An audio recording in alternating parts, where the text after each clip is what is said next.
I'm looking at my old photo that I took back in 2013, and I'm not mad at it. It's not great. It's not bad, although I don't really understand my nose contour. Today I have something very important to do. I have to go take my passport photos. Pressure is on. So I thought that I would share a makeup look that I thought would be good for the photos, and I tried to teach you guys a few tips and tricks that will help you when you have to take an important photo, like your passport photos or your driver's license or your Costco card. If you guys want to see how I created this look, keep on watching. Don't forget to click that subscribe button and turn on the notifications so you never miss any of my videos. All right, let's jump into the look. So I'm on the phone with my mom yesterday and she asked me when my passport expires. I go find it, I check, and I realize that it expires next week. And I instantly feel pressure because I hate taking these photos. They are just so permanent, like for your driver's license, your passport, and especially if you don't like the photo, you're stuck with it. So you want to make sure it's good. I'm gonna start off with my Kiehl's Ultra Facial Cream. This is like my go-to moisturizer that I use every day, all day. And I rarely wear primers, but I thought that today would be pretty appropriate for the Smashbox Photo Finish Primer.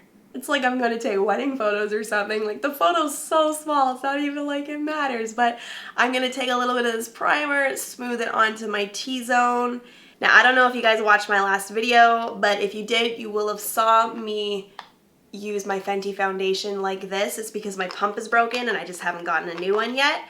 But yeah, my foundation of choice right now, the one that I've been loving, is the Fenty Beauty Pro Filter Soft Matte Foundation in the color 240. Every time I wear this foundation, I just feel flawless. It does such a good job at evening out the skin tone, adding a nice coverage. And again, it is a matte finish, which is better than a radiant or luminous finish because you don't want to look shiny in the photos. I am going to conceal the under eyes, and I keep looking at this photo for reference and seeing like, does it even matter? But I can see a little shadow underneath the eyes. The quality of these photos, not so great. So I'm gonna do everything that I can to get rid of the shadow. So one product that's supposed to be good for that is the Maybelline Instant Age Rewind Eraser for dark circles. I just dab some underneath the eyes where I see all that darkness. And then if you want, you can also use it on the cheekbone to highlight. So you see the uplifted, highlighted look? Really good for that.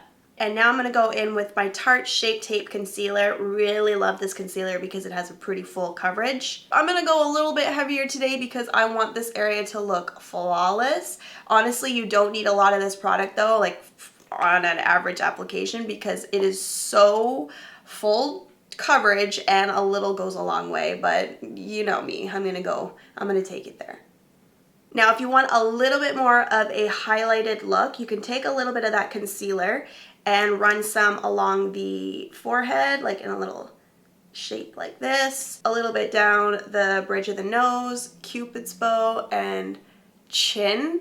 Now, if you're new to highlighting, I wouldn't overdo this because you'll probably just feel funny. And when choosing a concealer or a product for this, try to choose something maybe just one shade lighter than your skin tone so it looks more natural. Now for days where I want to look a little bit more contoured and chiseled, I'll usually use a cream product for this. And lately I've been using I just got this a little while ago. It's the Smashbox Studio Skin Shaping Foundation. So on one side you have a foundation and on the other is a cream contour. So I'm going to use a little bit of this on the hollows of my cheekbone. And then I like to take the round side of the Beauty Blender and work that in. And I always try to blend this product out on top of that line that I did, because then if you bring it down, you're not really creating that chisel that you want, and you're just making your cheekbones look lower than you want.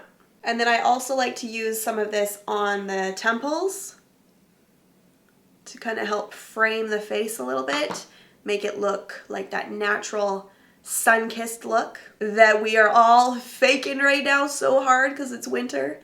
Just blend, blend, blend. I like to go around in circles.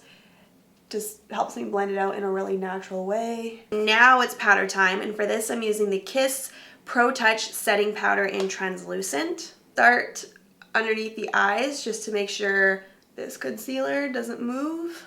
Oh my gosh, I just remembered my Costco card. When I went to sign up for a membership, I actually had the girl retake my photo, and that is the tiniest photo that you could get. And it's black and white. And I remember thinking I asked her to retake my photo and it didn't even turn out better. Something that I think is super important because they definitely show eyebrows. You want to make sure you fill your brows in. I'm going to use the L'Oreal Brow Stylist Frame and Set Pomade. And for the brows, use whatever you feel comfortable with. You just want the end result to look like you have a full brow so that there's no like harsh gaps like missing hairs throughout, and you have like a nice arch, which I'm going to create right here. I'm going to fake it till I make it. I just started getting nervous because it's time for my eyes and I need to make decisions like, do I want to do a wing liner or do I not want to? I feel like the wing is signature to me, so I feel like I should do it, but at the same time, when I go to the airport, I'm probably not gonna have a wing on, but I'm going back to one of my old school palettes that I so love. It doesn't even have the name on it anymore. It's so grimy. Forgive me, but I'm just gonna show you anyways. It's the Tartelette palette, and it is all matte eyeshadows in here. Just don't even look at the mirror. Just don't even do it. I'm gonna take some of the Free Spirit on my brush, whatever I can get on here, and tap that onto the lid. The reason why I like it is because it creates this really natural highlighted look. Like it looks like it could be your skin tone, right? And now I'm gonna go in with the Wanderer shade, that light matte brown. And I'm gonna pop this into the hollow of my eye. So you can start from the outer edge and then slightly bring it in towards the inner part of your eye here. And you can already see how it's starting to define the lid. Yes, I haven't used these shades for so long and I just realized how much I miss them. I'm gonna try and do a thin line. I say that now, but we'll see. I'm gonna use the Maybelline Master Precise Curvy Liquid Liner. I'm totally blocking your vision, but I gotta concentrate on this, so I'll be right back. I think I held my breath that entire time, but the reason why I was stressing so much is because I wanted to do a more minimal liner so that my natural lashes will show when I curl them up, because I'm not gonna be wearing falsies today. I'm gonna move on to the rest of my face and then we'll come back to eyes. I'm gonna use the Benefit Hoola bronzer, and this is a great bronzer to warm up the face, but also you can chisel with it as well because it is matte. And now I'm just applying this blush from Makeup Forever. It is number 308, and it is a peachy coral, which I love to wear. It is matte, which just so happens to be good in my case because then it won't have any like shimmer to it in the photo.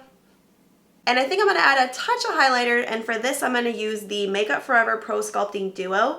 It has this beautiful gold shimmer.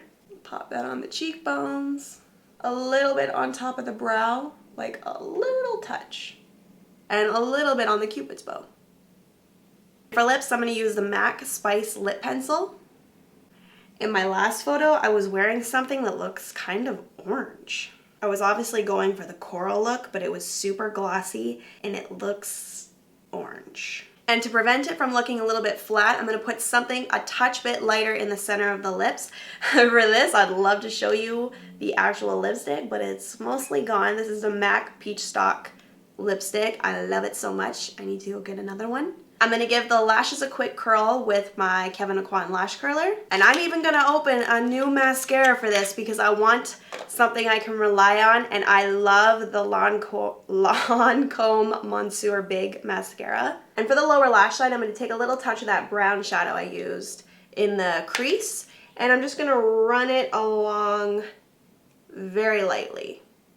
And then definitely do a coat of mascara on the bottom lashes as well.